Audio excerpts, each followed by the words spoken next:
আমি অ্যাস্ট্রোলজার রঞ্জু গাঙ্গুলি। আজকে যে বিষয়টি নিয়ে বলবো, একটি টোটকাই আমি বলবো, যেটা হচ্ছে অনেক সময় দেখা যায় যে আপনার প্রিয়জন আপনাকে ব্লক করে দিয়েছে মোবাইলে, বা আপনার পার্টনার আপনার সঙ্গে কথা বলছে না। এগুলো করলে আমি একটা ছোট্ট টোটকা আমি বলছি। প্রথম কথা, একটা স্কোয়ার পেপার নেবেন, সাদা পেপার নেবেন, তার মধ্যে 8 লিখবেন। 8-এর দুটো গোল থাকবে, সেখানে যে আপনাকে ব্লক করেছে ওপরে তার নাম লিখবেন এবং নিচের গোলটাতে আপনার নাম লিখবেন।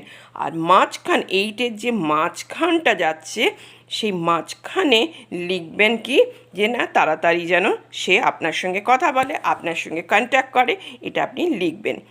করে দেখুন, এবং ওই পেপারটি ভাঁজ করে আপনার ব্যাগে, আপনার ওয়ালেটে, আপনার যেখানে খুশি রাখুন, আপনার সঙ্গে রাখুন।